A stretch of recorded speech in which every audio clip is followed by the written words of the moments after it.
Folks, well, so much for playoff hockey. There's been an explosion of goals on both sides. We're going to break it all down for you right here.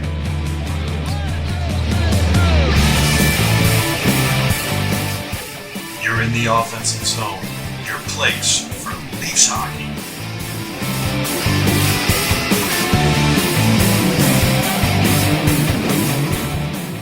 Hey folks, welcome to the OZone. That's Coach, that's KD, and I'm the Devo. We're here to talk all things Leafs. I'm coming right to you from the OZone HQ in downtown Canada. Coach, looks like you're somewhere warm. Where are you at? Yeah, I'm at the U.S. headquarters, but I was in Austin, Texas earlier today, home of the Texas Longhorns. Hook 'em, said hi to Quinn Ewers. He better pick up his game, fellas. Katie, what's going on the Danforth today? Well, I'm still rocking the East Side Posse. We're carbing up, lots of souvlaki and lots of potatoes and rice. Good times. Opa. Beautiful. Listen, folks, before we get started, you know we're going to give you the straight goods. So please do your part. Hit subscribe, ring the bell, never miss any content. Like, share the video. It helps spread the word, build the audience, and of course, leave a comment. You know the drill. Okay. Last night, blowout loss versus Seattle. The Leafs still haven't won a game all year. What are you going to do? Here's a disturbing trend. In the last 6 games, the Leafs have allowed 25 goals. That's over 4 a game if you're doing the math at home. Is this a goaltending problem? Is the goaltending cooling off? It sure didn't look good last night. Is it the injured D coming back a little rusty? They're not in game shape. Lapses in the overall team approach. KD, what gives here? So I think it's all of the above. If we have a D or an E, like all of the above, I'll let the coach talk about the goaltending and the D. But I'd like to pick on the forwards. That's what I did back in the day. First and foremost, tons of turnovers. Like we are the last kind of 3, 4, maybe 5 games. The amount of turnovers, I don't have the exact stat, but it's definitely increased. We're also getting, to compound that problem, we're getting a lot of like forwards, bad structure, caught D. So we're giving up a ton of odd man rushes. And at the very best scenario, they get control in your end. At the worst scenario, they score off the rush, and they're giving them way too much. Now I'm gonna put up a picture from the St. Louis game. So let me just get this thing up here now. And I think this is the 5th goal that St. Louis scored. So we're gonna break it down a little bit. So when we take a look at this shot here, first of all, and I won't get to it, but I'm not quite sure why both D are in the corner, but somehow the Swedes are both there, which is not ideal. But when we saw that really stout defense back in November and much of December, we saw a very tight box in the zone. If you look at this picture, one, there's 3 guys not in the zone, like they're out, they're moving over. 2, there's a line of forwards. If you look at this goal, at least with this picture, it's a 5-on-2 or a 2-on-5. But in actual fact, if you take a look at it, it's a 2-on-1. Like Tavares has lost his guy, he's behind, and we have a guy in the corner. All 5 guys are watching the guy in the corner. And again, we can talk about the D or whatever, or Tavares losing his guy, but let's just focus on the wingers for a sec. Marner and Yarncroc. What are they doing? Like they're deep in their own end. They are both staring at the guy with the puck in the corner. That's not their guy. It's never their guy. It should never be their guy. You should not be focused on that guy in the corner. What you need to do is at one point stop. You got to swivel. You got to turn around. You got to figure out where the other threats are. And this was a 2-on-5, which turned into a goal. It should never have happened that way. Yarncroc, certainly, he was the guy who kind of left his guy come in. He's got to be much better in that spot. But Marner, too, he's not trusting his D. He's jumping in there as a winger. That is not his job. As a winger, what you do is you take the right guy coming back, you get pucks deep, and you make sure that you disrupt shots from the point. Your job is not to cover, and maybe cover the high slot to clean it up. Make sure that no passes get through. Make sure there's not odd shots. That's all you have to do. It's actually an easy gig in any league, is being a winger. But you got to do it right. And when you don't do it right and you get too deep, you start watching, you start trying to do someone else's job. It's your guy. It's the guys you sneak in who end up scoring. And that's what happened in this place. It's been happening much too often recently. I'm not sure if it's the fact that all their top guys are back, so they're playing looser. But what they do, the forwards, especially the wingers, have just got to play tight, very disciplined hockey, and things will work itself out. Yeah. Coach, great analysis, KD. Coach, what concerns you most about these last few games here? Okay, so a couple comments on Kev. You're bang on. By the way, anyone who's played even a game of beer league hockey knows the trailer is always the most dangerous guy. The D sags, the trailer shoots from the slot. That's what happened here too. And if we have a second, did I ever tell you about the time I met Don Cherry? So two Swedes in the corner reminds me of this quick story. I met him remember he had the Don Cherry's Grapevine bars? Yeah. Yep. Met him at his grand opening in Waterloo, and he's behind the bar, and he's serving drinks to the bartenders and stuff, and behind him is like this enormous fish tank. It's circular, it's like through the whole bar. So he's walking around, and I say, "Hey, Grapes, any of those fish Swedish?" And he doesn't miss a beat. He thinks about it. He goes, "No, none of them would go in the corners." So now you can't say that now because you get canceled, but that was him. Anyway, so what's going on with the Leafs? Yes, team defense was a focus. Now it's not. But guys, I just want to focus on the goaltenders here. It's a disturbing trend. We've talked about it for 3 or 4 in a row, and it's not getting any better, right? Devo, 25 goals over the last 6 games. Not good. Here's the last 10 games, which are 5 games each, right? So here's Samsonov's stats. In the last 5 games for Samsonov, he has had 7 out of 10 points, so that's good. He's given, at 141 shots faced, he's saved 124, so that's an 879. Guys, that is not good enough. He's cooled way off. So surely Murray will pick up the ball, right? Murray says, "Hold my beer. You want to drop off." Here's Murray in his last 5 games, he's only had 4 points, 2 wins, 3 losses. He's faced 113 shots and saved 99 for an 876. These stats are partly because the team defense is starting to fall apart. Also partly because the D are coming back, like you said, Devo. But we need a save. Even last game where Murray played, that's what he said. He said those words exactly. Hey, sometimes you need a save. Yeah. And, are there point-blank goals going in? Yes. But there are also soft ones, too. It's a bad combination, guys. Yeah, no, I agree with that 100%. The goaltending has left a lot to be desired of late. Listen, we've known overall that the D talent on the back end is not elite. We know this with this team. The team was playing as a unit in November and early December. Heck, we held teams to under 3 goals with Hollowell and Mete logging minutes. So the biggest issue to me is we got guys coming back. The team is opening up a little bit, and we're getting burned. To answer my original question, is it the D? Is it the forward? Is it the goaltending? The answer is yes. That's Riley all. and Sandin, they're going to press the ozone a lot more than Timmins, Mete, Ben will, and that means the forwards have to be aware, and they have defensive obligations. I don't think they're picking up on those. The Leafs have enjoyed some of the best goaltending in the league in November and December, but that's far from where we've seen it of late. And yeah, rest is certainly an issue. I think with respect to Riley in particular.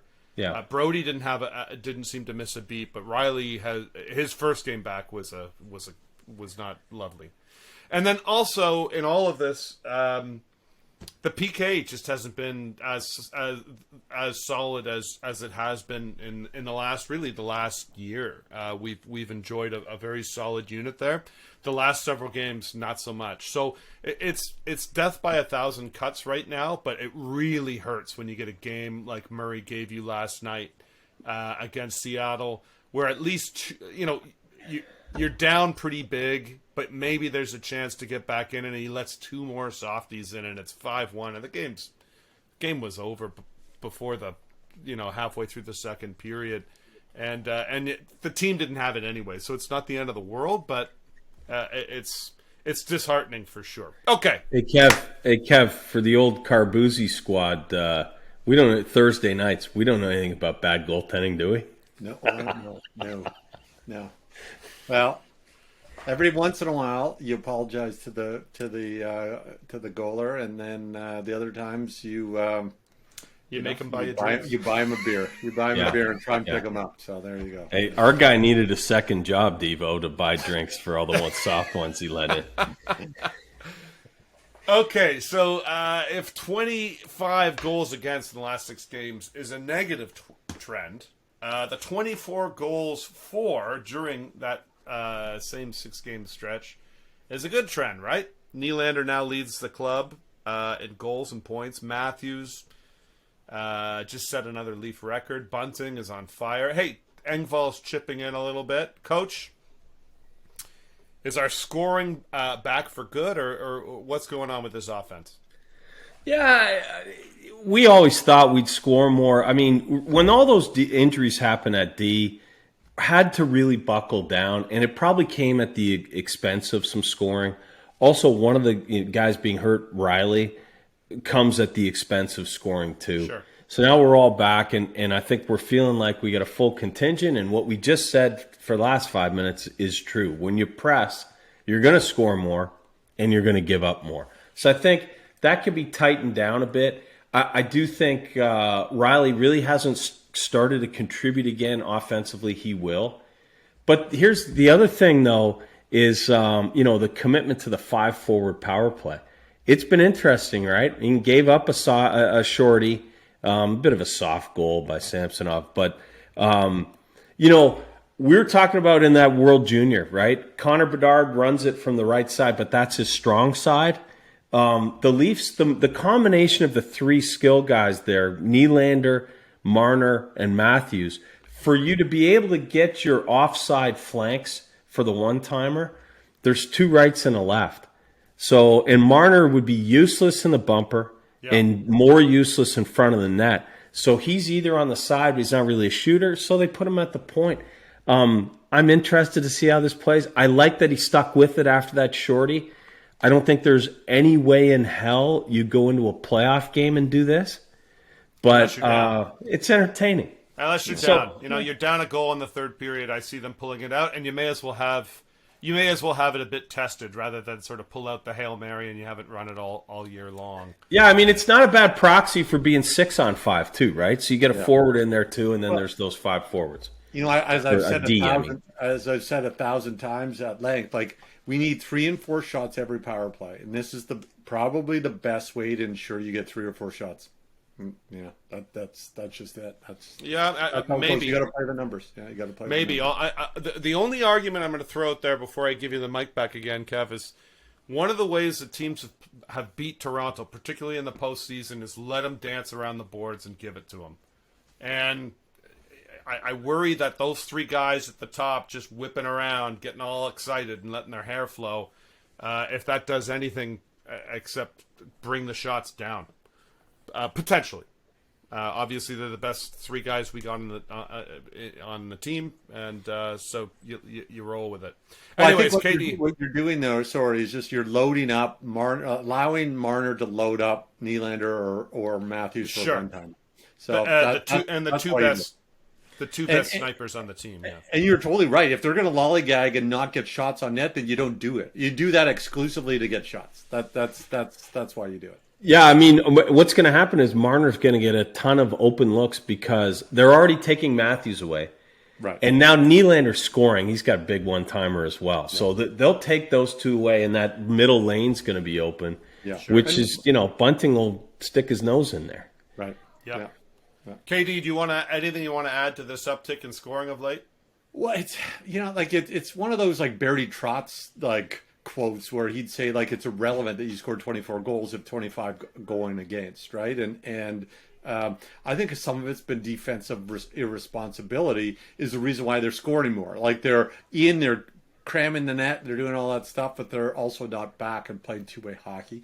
And they've also been playing from behind a little more. They went through that great stretch. They had the lead virtually every game. So you get the lead, and other teams have to try and open up against a team that's built to be open up. And you were playing into their hands. Now when you're behind, you're going to open up to try and score. I'd like to see it. I've said it 1,000 times, like playoff hockey. Let's get ourselves into kind of that playoff mode. That good streak was playoff hockey, right? I mean, we were tight. Hey, by the way, Kev, I think if you combine Barry Trotz and Pierre Engvall, that you have two average-sized necks. We have a picture of those guys. Let's put a picture of each of those guys in there. That neck would be 2 feet long and like 3 feet wide. I think really what happens is you got one guy who could use a neck transplant, and you have one guy who's got enough to give out. Who could be a donor? Yeah, take half of mine. Yeah. A couple extra vertebrae there. Okay, fellas, final topic here.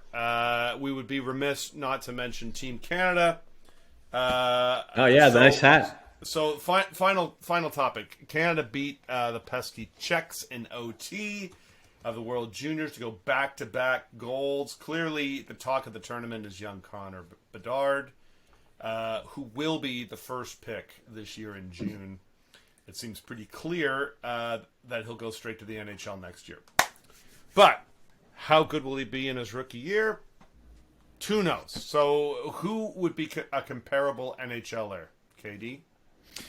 Well, I mean, the question I think we're going to ask is, how good is he going to be when he first comes out? And I think if you watch that tournament when the ice was open, he had lots of room. I mean, he was just by far better than everyone else. But in the last two games, when the ice was scarce, he did not have the speed to generate and create really his own shot. So now he's only 17, so he was playing against 19-year-olds. He needs to go back to the drawing board and gauge size. But the big worry I have is whether he can add the speed or the quickness enough to really create open ice. In the NHL, it's way tougher than that tournament, right? There's no ice for anyone. So I think we'll have to see. I'd like to see him gain an inch or two, and certainly 25, 20 pounds and more quickness. If I were to compare him to anyone, though, very few guys are on a team are the best distributors and the best finishers on a team. So I'd almost have to start taking a look at some of those Russians. Maybe you look at McGillney and the guys like Fedorov, and maybe even like a Datsuk, who has incredible vision, incredible hockey IQ, is probably the best at finishing goals on your team and the best at moving the puck. So I would kind of look at him as that type of player. But all three of those guys skated way better than he does currently. Now again, he's 17, but he's got to really work on the wheels. Absolutely. Sure. Okay. Great points there, KD. Coach, what do you think? I think he's going to be really good. I think he'll be Rookie of the Year. I think he's he may not be a point a game guy his first year for the reasons you said, Kev. He's small. He's not super quick, but he'll be head and shoulders above his draft class. Right. So whatever a decent first year 18-year-old season is, he'll be ahead of that. I think because he shoots it so well and he's got great vision too, like you said. So I would think he'd be somewhere in the 60-point range, which is a really solid year. By the way, Nylander's never had 70 points. So you think about that, a comparable, that's where I think maybe he slots in. Now, he's going to play for a terrible team, but he'll get power play time and all that stuff. How he compares, I've been thinking about this, and he sees the ice terrific. He dishes it. He shoots it better than this guy. But there's a guy from Leaf history that didn't skate all that well, but man, he could distribute the puck. The puck seemed to find him, and he had a nose for the net, and that's Doug Gilmour. Yeah. He was small too. So is he going to be as good as Doug Gilmour? I actually think he will be. Maybe not in his first year. He probably will score more. But, man, I don't think he's as fiery as Gilmour. Who was? The guy's nickname was the Killer, for God's sake. Yeah. Remember his look? You didn't want any part of that guy. It's true, and he came from a tough team. Well, St. Louis originally, but then Calgary, where they were. That team was built on a level of toughness. Listen, you guys both dropped some names there. I thought was very interesting. I'll start with you. Well, I'll start with you, Coach, because it's fresh off the tongue. Killer. So, what Killer had was that extra thing. He was mean and nasty, right? Daxut, like you brought up, Kev. What he had was he became also an incredible defensive player, like best in the league. Selkie type guy. That was also due to his skating though. Like that. That's where Bedard has a chance to evolve if he can improve his skating. My point to this is what we've seen of this young 17-year-old phenom, generational type player, is he's got certain things that a lot of people in the NHL currently can't do. But if he's going to be a 60-point-a-year kind of guy like Coach thinks he will be in his rookie year, he's going to have to conjure up another aspect of his game that is elite. Whether that's toughness, defensive play, whether he somehow finds a late growth spurt and adds 3 inches and 35 pounds, or he becomes an incredible skater. Some other aspect of his game is going to have to jump out. Here's another thing. I'm going to be maybe I'm going to throw some cold water on this. But I think it's going to be a little bit different for him just because I think he's smaller. I don't think he's got the speed right away, and that's going to take some time.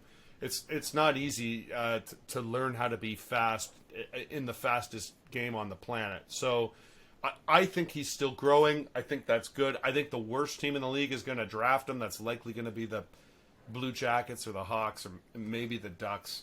But I don't think they'll need him in his rookie year. I think they'll want him to actually develop something else, and I think they'll want him to get bigger so he doesn't lose his career in his rookie year.